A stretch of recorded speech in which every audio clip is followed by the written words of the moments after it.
The Lake Isle of Innisfree by William Butler Yeats.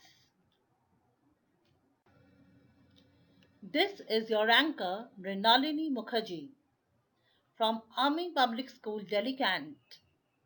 Today, I will walk you through this poem. A word about the author. W. B. Yeats was born in Dublin in the year 1865. Dublin is the capital of Ireland. He studied in the Metropolitan School of Art and spent most of his adult life in Dublin. He is considered as one of the greatest poets of the 20th century. His widely read poem is The Lake Isle of Innisfree. He was awarded the Nobel Prize for Literature in 1923. However, his greatest works were written after he got this award. He passed away in 1939 in Menton in France.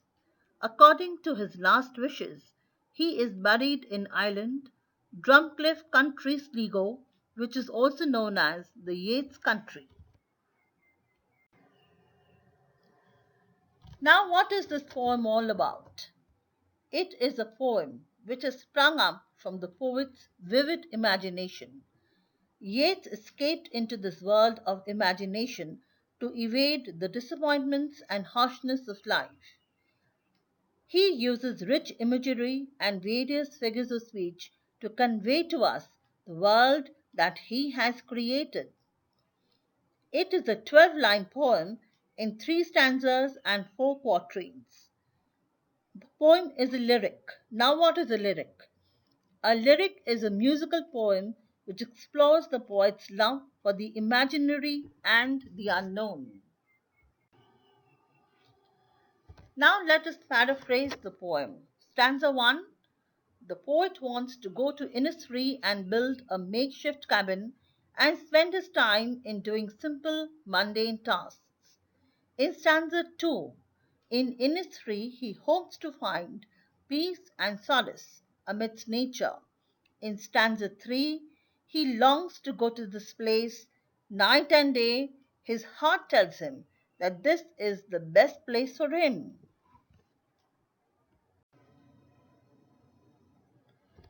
Now, what are the figures of speech that the poet has used in this poem? Imagery. The poem is filled with vivid descriptions and rich imagery.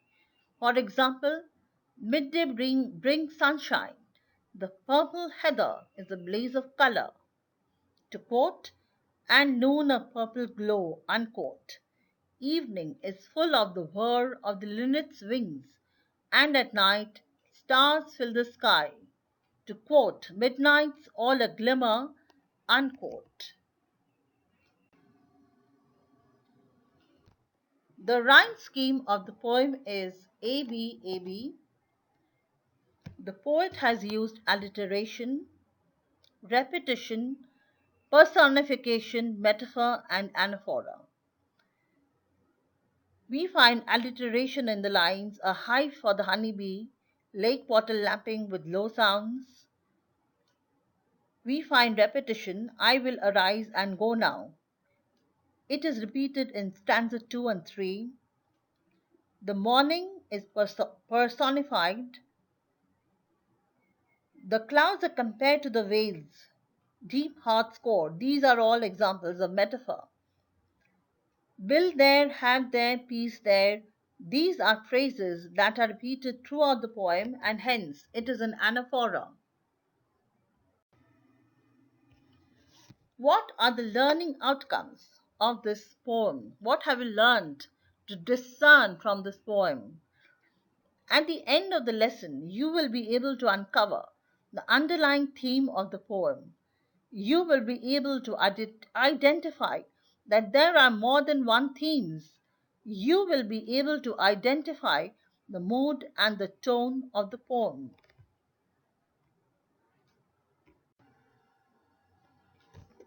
Now let us read and enjoy the poem.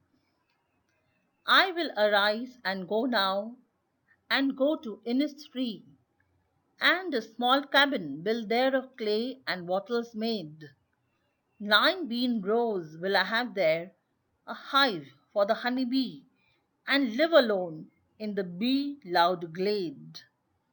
And I shall have some peace there, for peace comes dropping slow, dropping from the vales of the morning to where the cricket sings, their midnights all a glimmer, and noon a purple glow, and evening full of the linnet's wings.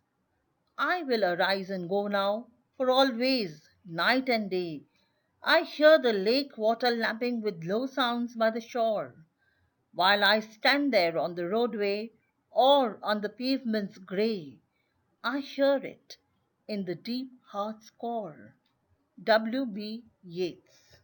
Thank you.